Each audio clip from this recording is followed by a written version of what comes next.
Welcome back to the Wardrobe of Well, and in today's video, we will be covering a pretty crucial concept to learn how to play Age of Sigmar, and that is the phases of the game.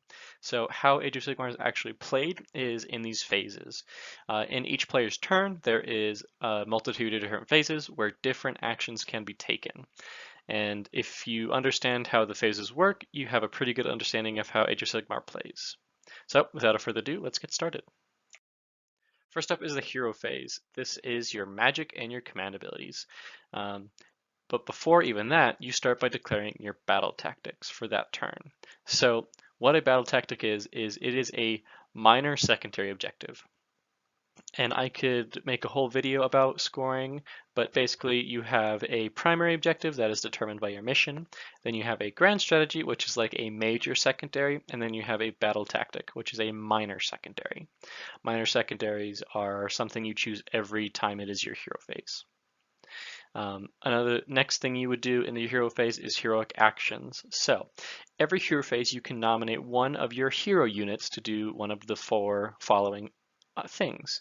You can give them another unbind, so even if they are not a wizard. So this is called heroic willpower. It allows you to have one more unbind that phase, which is pretty useful considering how powerful magic is. You can say it is their finest hour. So once per game per hero, you can give a hero +1 to wound and +1 to save for that entire turn. And then you can do heroic leadership, which is on a 4+, you can get an extra command point for that hero. So you can give that hero a free command point essentially. And then there is heroic recovery. So on a roll of 2d6, if the roll is less than your bravery, you heal d3.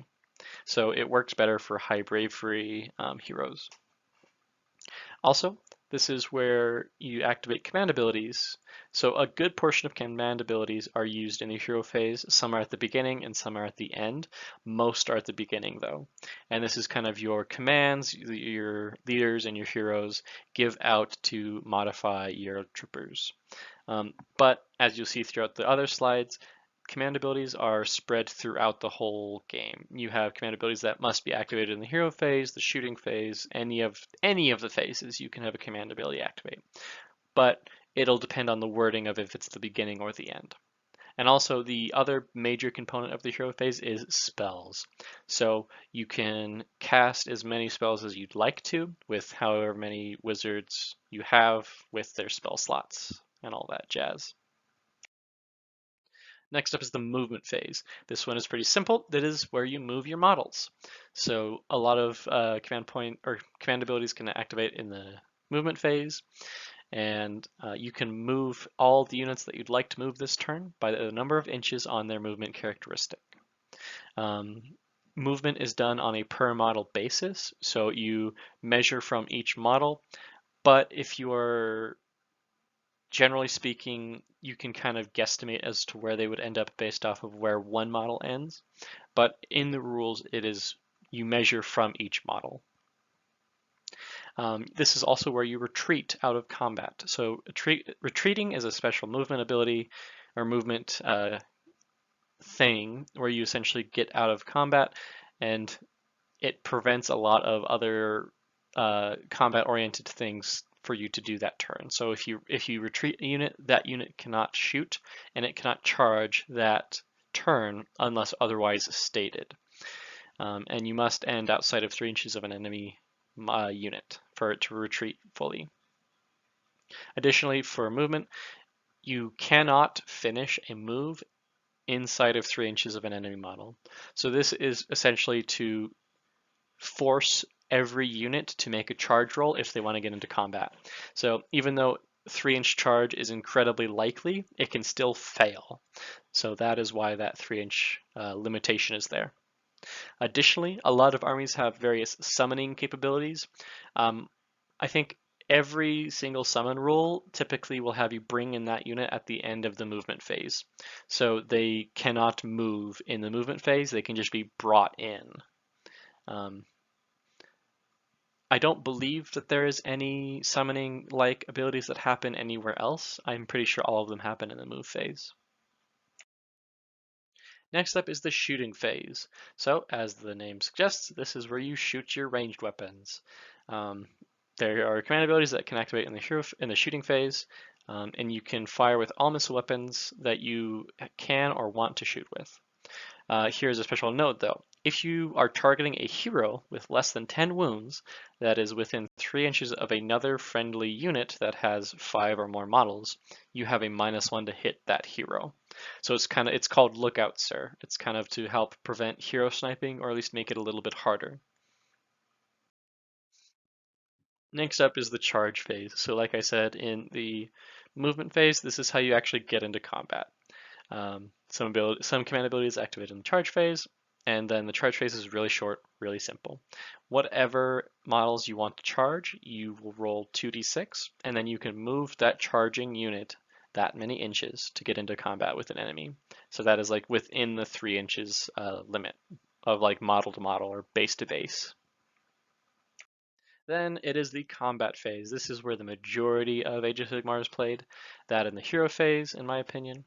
Um, the combat phase has various command abilities that you can activate, and then how priority works is starting with the person whose turn it is or who charged their units in will nominate a unit to fight, and then you can fight with all of the available melee profiles that that unit has. After that first combat, you alternate combat nominations between players. So like the charging player will get to fight first, and then it'll go to your opponent, and then it'll come back to you, and you kind of alternate that way.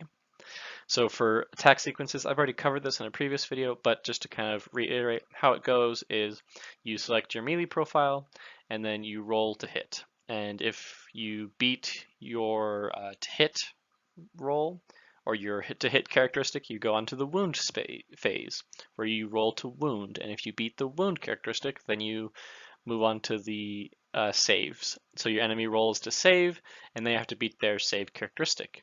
If they don't, you calculate the amount of damage done, and then allot your wounds. Last but not least is the Battleshock phase. This is kind of a funky one. It's a little bit more complicated, but as with all the other phases, some command abilities activated in the Battleshock phase. And then for every unit that you lost a model, you must make a Battleshock test. So how it works is you roll 1d6 and add the number of slain models from the unit to the roll. And then you take this number, so the 1d6 plus the amount of models slain, and you compare it to the unit's bravery characteristic.